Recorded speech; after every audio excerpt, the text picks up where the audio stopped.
Hi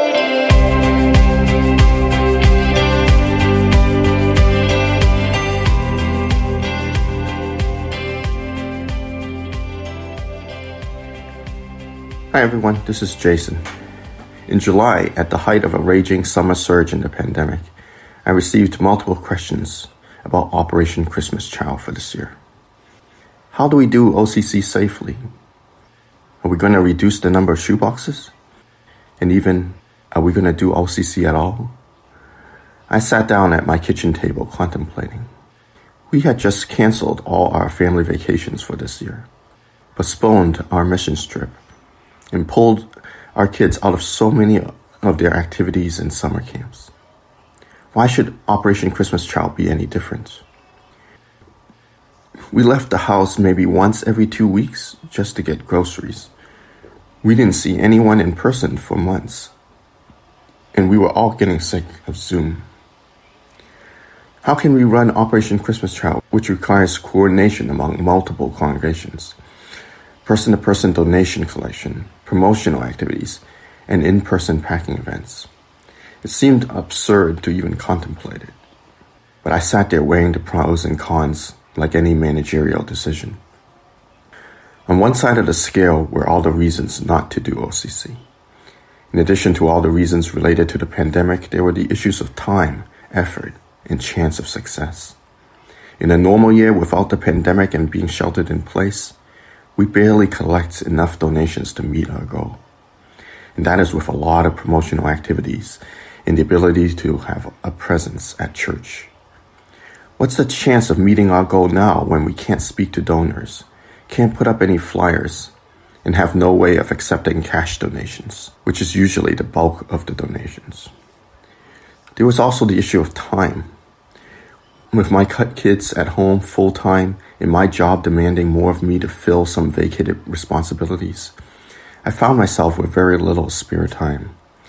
I asked myself, do I really want to commit to something that requires so much time commitment? I also knew that this year, Operation Christmas Child would require a whole other level of work and effort. Almost everything we used to do for the ministry, we would have to rethink with all the COVID limitations. How do we collect donations and keep accounting? How do we buy bulk supplies safely? And how do we pack all the shoeboxes? Just thinking about it made my brain hurt.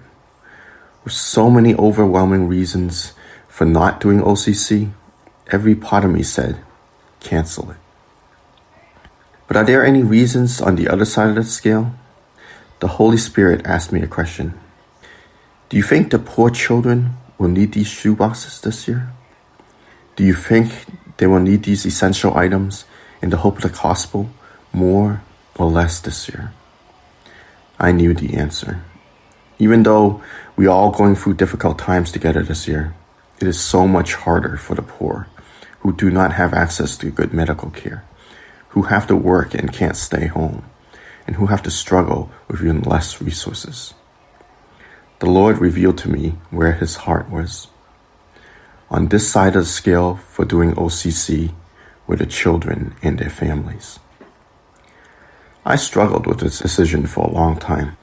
What if we don't collect enough donations and I can't reimburse the people who buy all the supplies? What if we can't set up a safe packing event? What if no one volunteers and I'm stuck doing it all by myself? So many what ifs, so many reasons not to do it.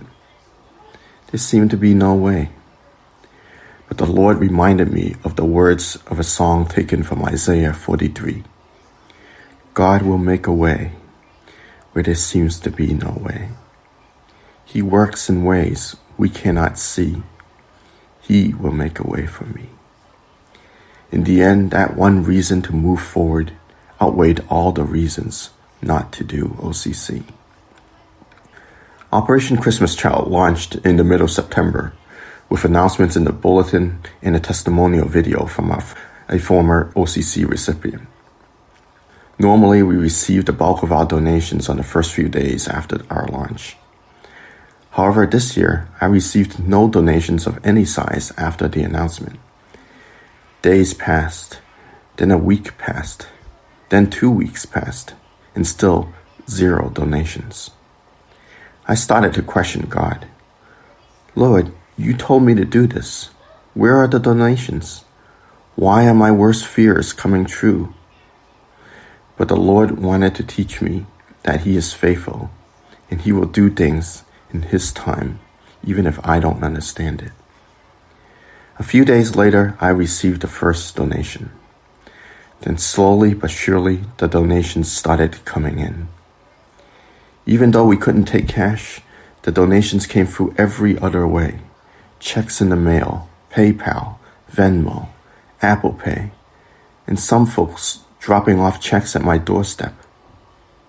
Every week, we climbed a little closer to our target. Eventually, we hit our target, and more donations still came in. Susan and Frank, who did most of the purchases for the supplies, found some amazing deals and were able to do most of the shopping safely online.